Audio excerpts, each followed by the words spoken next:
Hello, everyone, and welcome to another episode of Storytime. Again, it's just me today.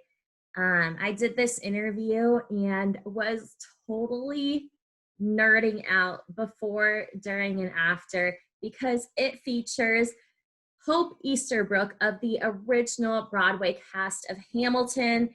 I know I listened to the soundtrack literally every day. I was listening to it while I was getting ready before recording with Hope. Listen to it in the car, even when I'm parking in the stadium parking lot and all of our guys are walking by, totally judging me for playing my shot. But it was such a phenomenon. So it was so great to chat with Hope. I'm sure all the Hamilton fans out there will love it. But we chose to air it today and not a little bit later because we do have a bunch of episodes to release. But this is one that we felt was super important because Hope and I discuss voting and the importance of voting, especially for the young people out there. And with the election now next week, every vote matters. So we really wanted to release this in time. So if you were still on the fence on if you wanted to vote, hopefully this encourages you to do so. And plus, Hope just has so many amazing stories that I know I loved every second of it, and I know you guys will as well. So stay tuned and enjoy the show.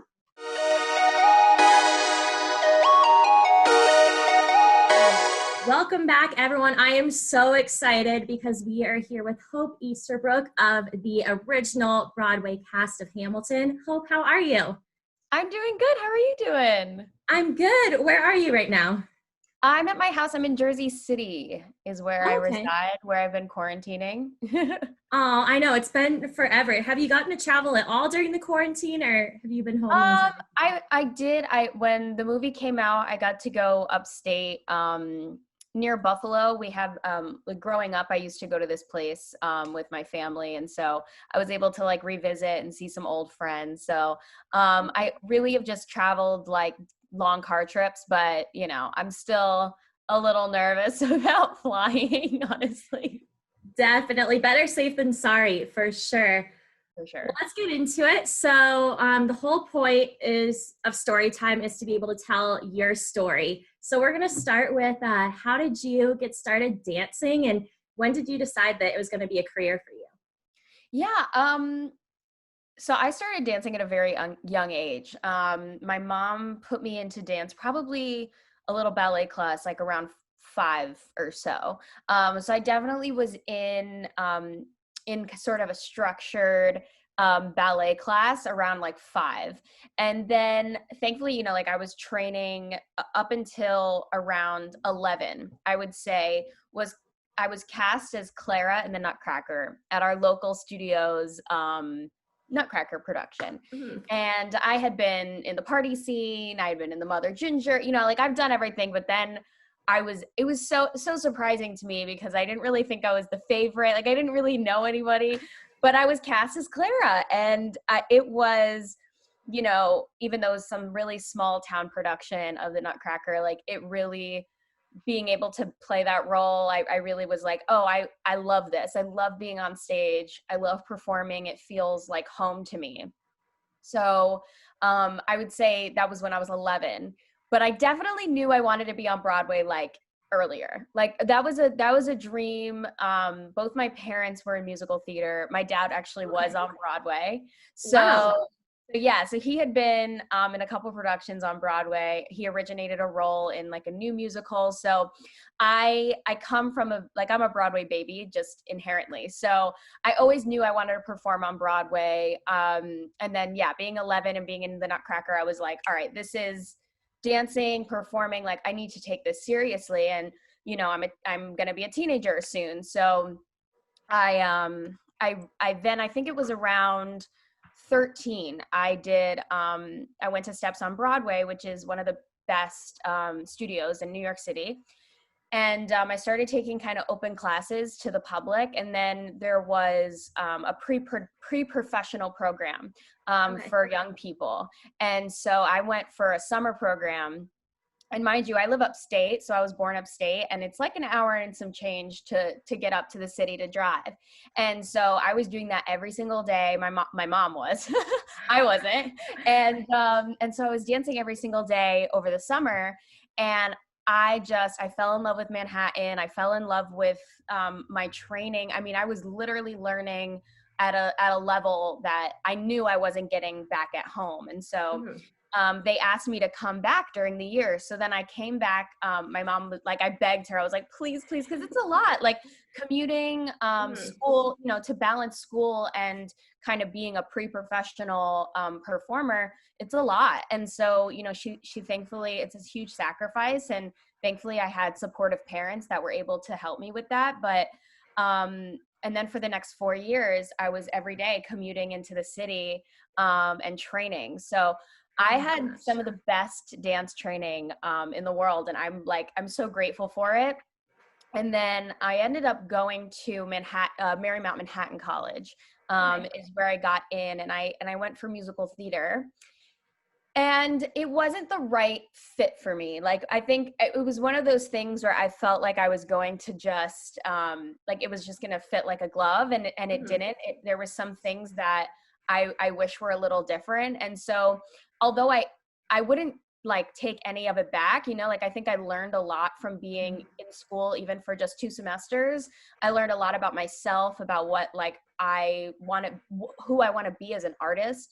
I kind of had to discover that, um, you know, outside of school, and realize I want to develop my craft more, and I don't really want to be isolated to school anymore. And I think like being a young, early was like 19, 20 at the time, and making the decision to leave school, um, I knew like I remember hearing like that 8-year-old girl being like, I want to be on Broadway. Mhm. And I knew if I had spent the next 4 years there, um, it would be harder to achieve that goal. And so I was literally like, okay, let's drop out and let me kind of create. I do always believe in learning. I've never been, just because that specific kind of structure of school wasn't the right fit for me, I was like, I'm going to create my own school. So I continued training in my dance. I got a voice teacher. I, got into acting classes. And so I was making sure that I was continuing my training no matter what, because when the opportunity came, like with Hamilton, I was like ready, and I was in the right headspace. I was a better artist for making the decision to leave school, and I really was ready to take on like a role like that. So that's kind of like the origin story of how I started to dance. I love it. And shout out to your parents, the real MVPs there in your career. Truly, truly, yeah. So anybody that has been or not living under a rock knows that Hamilton was easily one of the biggest phenomenons of the summer just because it was available for everyone. But when it was on Broadway, people still would line up on the streets for hours. So I'm curious, how did you get your start with Hamilton? Was it like an open tryout? What was that process like? Yeah. Kind of crazy. So I went to an open call, which is to describe it at best is like very chaotic. Usually, like I at the time I was non-equity, which means I wasn't a part of the union, and I didn't have representation, so I wasn't signed to an agent. And when you're in that position, you do all your research on your own. I had a mentor from Steps, a teacher of mine, who recommended, she heard about Hamilton. She was like, it's this hip hop musical that everyone's talking about. You should really, try and get in there.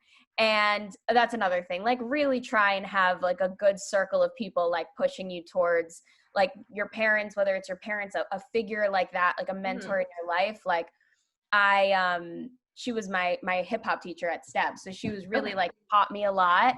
And then, told me about Hamilton, and I was able to get into a class where I learned my shot for the first time. I learned some of the choreography from my shot before I even auditioned. Wow. And it was life-changing to me because I had never moved like that, where there was such intention behind the movement and such storytelling. Mm-hmm. Um, you know, watching ensembles on Broadway, it's a lot of background noise, and not noise, but it's a lot of like, um, when you watch Hamilton, they're like all soloists. The ensemble are Mm-hmm. soloists, and they are unique, and they have style, and every last one of them is different. Mm-hmm. And when I watched the show, I was like so enamored by that. I couldn't believe that, like, as an ensemble that is a supporting cast of the principals, that they could have such individuality. Like, I was blown away by that and really, really, really drawn to it.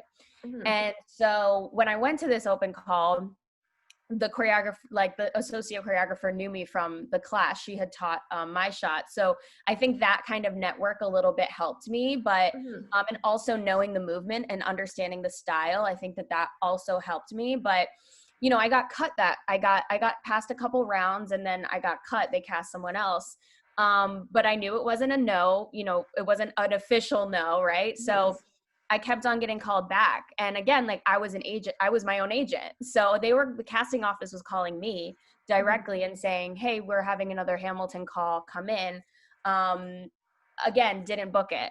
And so here I am, I'm like, I really gotta like believe and believe that it's gonna happen for me and have that kind of hope, right? So I got word that like this specific track they were looking for a replacement, and Betsy was planning on leaving, and I had known some people in the shows at the time, so they were kind of giving me a little bit of like background. And I remember that being like, well, this is my moment, because when I saw the show, I knew that was like my track. And it was, it was crazy. I had been going in for them for the last 8 months, and not booking it. And then I'm in the room with people I've never even seen in these calls before. Like, they literally were, every female dancer in Manhattan was trying out for this role. And Oh I my just gosh. remember being like, it was like 70 girls. Like, that last call that I booked the audition, it was like, there were so many girls there. And so I just remember being like, this is my moment, like, whatever, just stay focused, be present, and freaking kill it. And so yeah, so then I danced, I sang, I danced again, and I sang. And then the next day I got the call, and I literally dropped the phone. Like, you can't even imagine. Called my dad and like just bawled. Like, you can't, it was just like the most incredible thing, and like something that, no one can take away from me. Like, I did that on my own. I made choices throughout my life that like led me to that moment where I was able to like accept an offer, not only the show of a lifetime, but just the dream. Like, that has been my dream since I was a child. So it was crazy. Like, I got goosebumps just like thinking about that day. Like, it was so cool. Aww.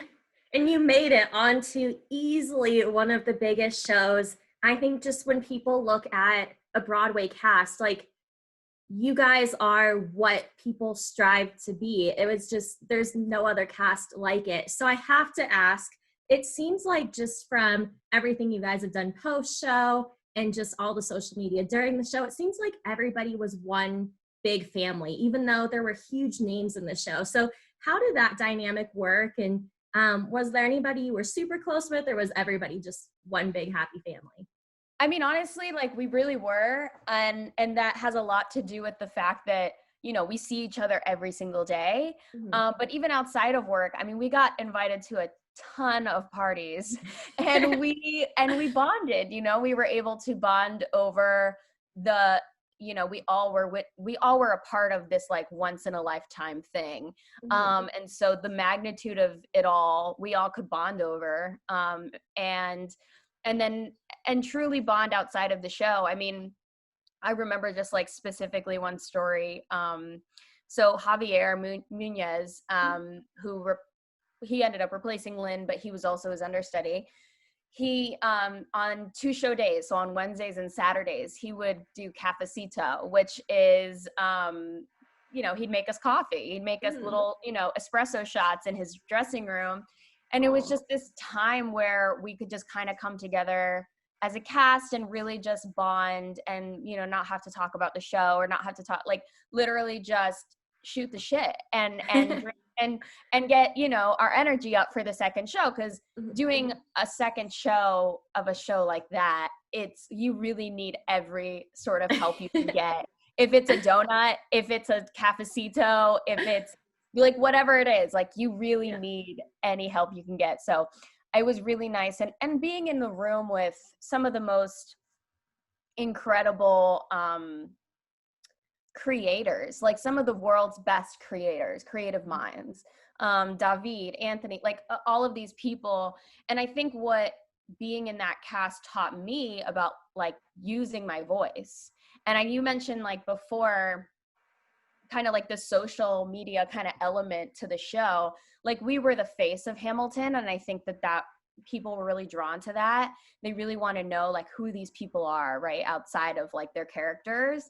And so that put like a little bit of a pressure on all of us, definitely. But at the same time, we all acquired a platform that we needed to use. And I think even to this day, with everything going on in the world right now, like we have a platform, specifically me, I have a platform, I need to use it. And if there's something I want to advocate for, like I know that I know it's like my responsibility to do that. And so I think that we as a cast kind of learned that through Hamilton because of the influential, like the impact that it had on society. So it just kind of made our roles like, all right, we got to step up to the plate and like advocate for equality, honestly.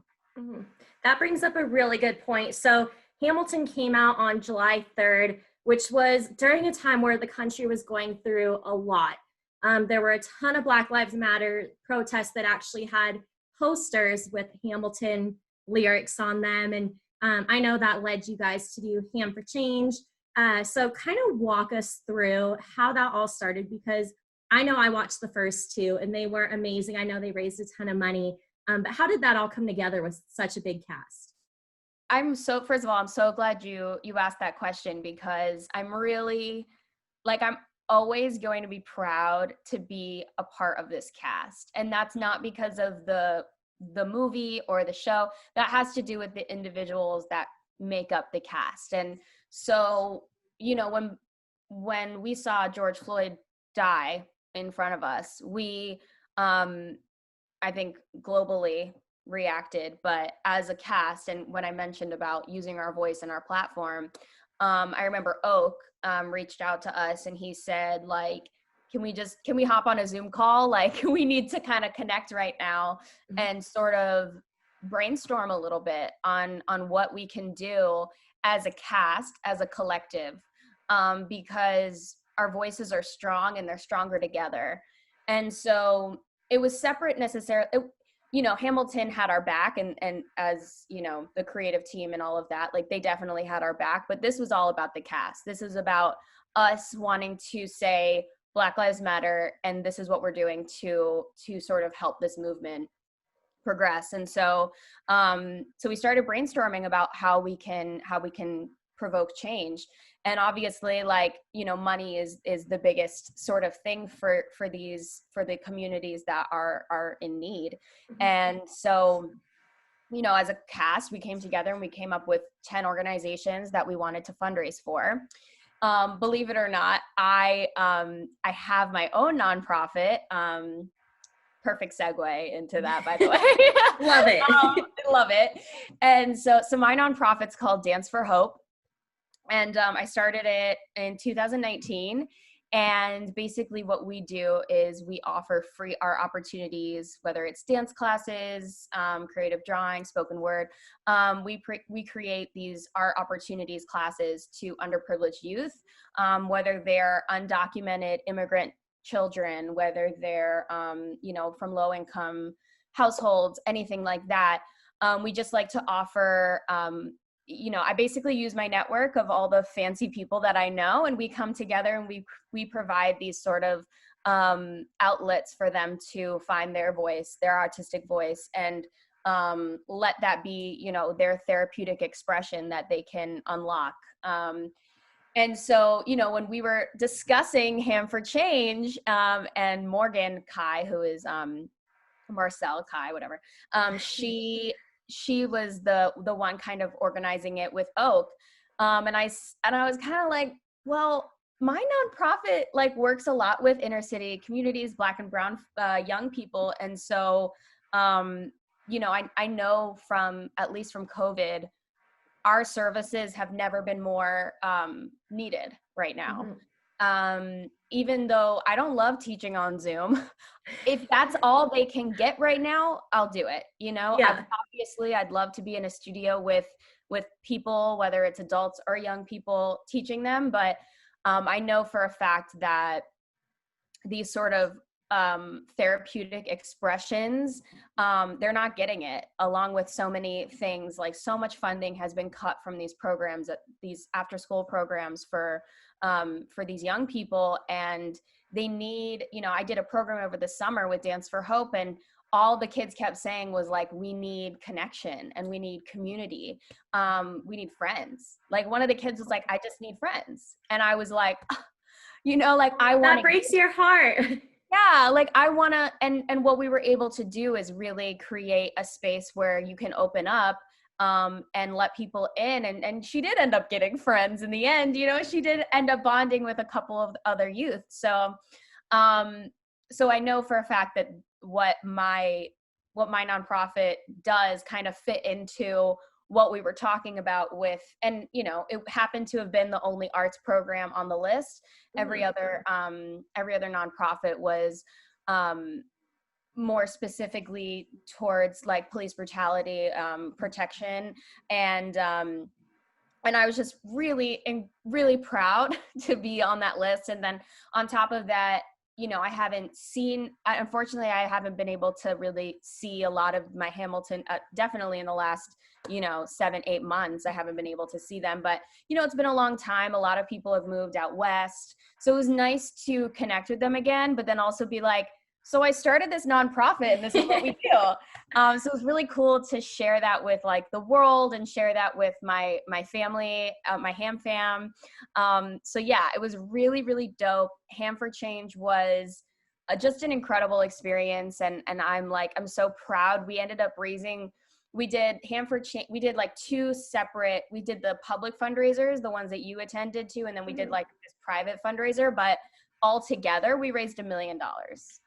Oh my gosh. Isn't that wild? That's unreal. That shows you guys are like the GOAT of all Broadway cast to raise $1 million. Yeah. And I was just like, wow. And you know, that was us. That was a cast coming together. That was us hearing Oak, you know, I'm going through it. Like, what can we do? How can we use our voices? How can we actively advocate for these people that can't?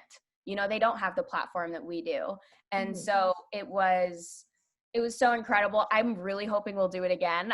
I'm hoping that like, just like a biannual kind of thing, like maybe we can do it, I don't know, at some point, but it was so fun. And I really was just like so proud to be a part of the Hamilton cast for that reason and so many other reasons.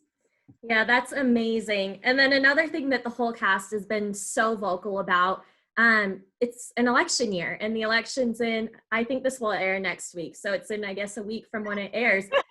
Insane. Debate was last night. I felt like I needed alcohol to get through it, but I survived somehow without it. But so much. Yeah.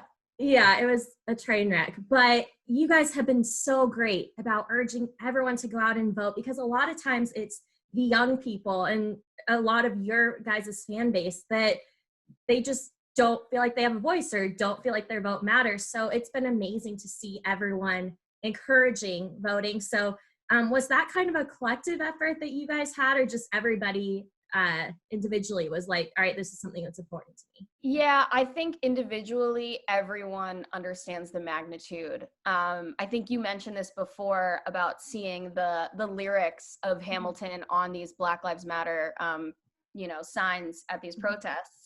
And like, history has its eyes on you right now. If you are not voting by mail, if you're not voting in person, then you're literally throwing away your shot. Like, no one is going to I know it's like such a quotable. I can't.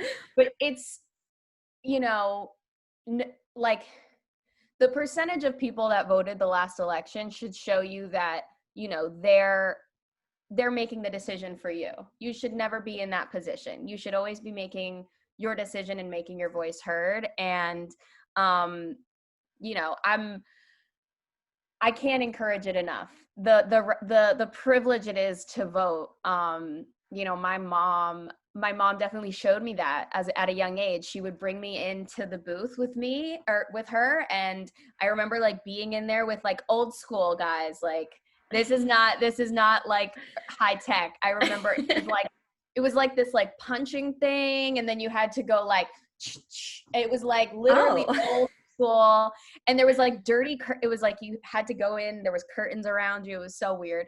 But I remember her being like showing me, okay, this is how you vote. Of course, by the time I was old enough to vote, the whole system was different. But, you know, I think that that's so important to teach young people, like, you didn't always get that right as a female, you know, like we only were able to vote 100 years ago. You know, we've only been able to vote for 100 years. You know, there's been so much. And then learning about, I think the time off from a lot of work has helped me educate myself on so many things, but like voter suppression, for instance, and like really understanding how our vote has been suppressed for so many years, and let alone, you know, me or my ancestors, but, you know, people of color and their ancestors, and how, you know, what's giving me hope right now, which in a time like this is really, really hard. You know, when I see videos of the line around the block to vote, you know, people are standing in line and just, they are not, you know, they won't just give up. And I love that. I love that there are people out there that aren't just like sitting at home, just like waiting for it to pan out the way that it will. No, they're making active choices to stand in line for however many hours in order it takes to vote. And so I voted by mail technically, but I dropped it off in the drop box. In New Jersey, I was able to track my ballot. So I went online and I typed in my information, and then it like was received and tagged and everything. So like, I know for a fact I voted, which is like awesome. But I would say just like educating people on, you know, making sure their account is active and they're able to vote. 'Cause I think this year has taught us like, oh wow, like it should be a little bit easier to vote. Like Totally. the fact that we're like, oh, I hope the UPS, you know, the USPS is like on their, you know, I hope they get it should be way easier than this, but it also gives me hope that people are actively trying to like resist and being like, no matter what, I'm voting, you know? Yeah, and I think I saw last night that there were about 45 million votes or ballots already in. So that's incredible. It's a great sign. Hopefully it picks up. I'm still waiting on my ballot from Arizona. I'm in Reno right now, but I check the mail every day. I know I'm gonna need to do like express mail to get that back in there, but can't wait to vote. Yeah. Yes. So finally, just there's so many amazing historical messages in the show.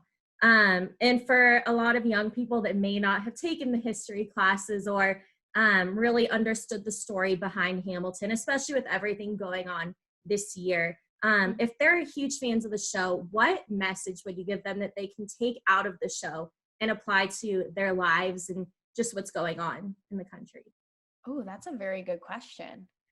So what I loved about Hamilton and Burr is that there are two different ways of like going about your life.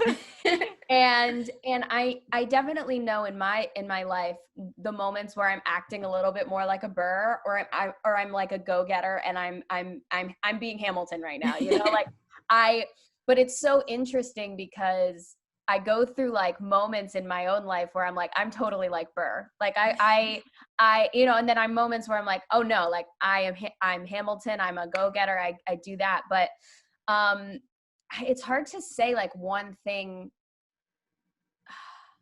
Dang. I mean, it's inspiring to see, like, even just in my shot, and like teaching, like I do master classes, I teach my shot. But when you really think about the stakes of that one number, I mean, that one number is somebody like getting onto a soapbox and saying, hey guys, we should be on our own. Like, we don't need to be a part of this, of Britain. Like, we can be our own country. We can set our own laws. We can, like, it's a radical thing what Hamilton stood for. And, I think about that with Black Lives Matter. I think about that with so many things that are happening right now, where he wasn't settling for the way that the country was being run. And he wanted, and him, and along with, the other founding fathers and George Washington, like, they saw things a little differently. And like, that's okay, because, it worked out in the end. But I would say that I remember, teaching that and saying, to my students, the stakes are so high. This is a moment where he's saying, we're going to war for this, and it's a revolution, and you have to be on the right side of history. And so I think about that now. And I think about, like, there was a moment in the middle of quarantine where, we witnessed a lot of death by cops to Black people. And I remember there was a protest going on, and because of COVID and everything, I was really nervous to go, but I knew I wanted to. And then I thought to myself, like, what would my future children, like, if they asked me, like, what did you do in 2020, And I said, I was like, I want to be in the streets. And so I masked up and I made my sign and I went into the streets, and it was one of the first times I was like out and about since the lockdown. And it was like, I couldn't have imagined a better place to be, to be fighting for equality and for life, Yeah, I was the same way. I have been so quarantined, but I thought the exact same thing you did. And I tweeted it, posted it. I was like, I don't want my kids or grandkids to ask me down the road when they read in the history books about 2020. And they say, hey, mom, grandma, like, what did you do during this? And I don't want to be the one to say, like, oh, I just sat at home. Like, I watched it on TV. So I agree with you. I masked up. It started snowing halfway through the protest I was at. Like, I was in a t-shirt and jeans. Whoa. And yeah, so I was there with you, like with the sign. And I think that's such an important piece of advice. So for me, stumping you, that was a A+ answer. So sick. All right. Well, thank you, Hope, so much for the time. I know you're probably incredibly busy, but tell everyone where they can follow not only you on social media, but also where they can find out more information about Dance for Hope. Sure. So my personal Instagram handle is Hope Brooks. That's Hope, Brooks. And Dance for Hope, super simple, dance for the number 4, Hope, INC, is where you can find my Instagram handle. And then also, if you want to just learn more about our program and, past events and maybe future events, also, if you'd like to volunteer, if the mission kind of, you're passionate about our mission and you want to volunteer, you can go to danceforhope.com. And there's somewhere where you can fill out, like an email or something, and you can send me your information that way. So, because we're always working towards providing these classes. And so the more help I can get, the better. Perfect. And then hopefully enough people find out information and want to spread it throughout the country. Just Dance for Hope all over. We're trying to get this nationally. Love it. Well, let me know what I can do to help. It was such a blast having you on the show, and thank you for having me. Do it again. Thanks for having me. I appreciate it. Of course. All right. See ya.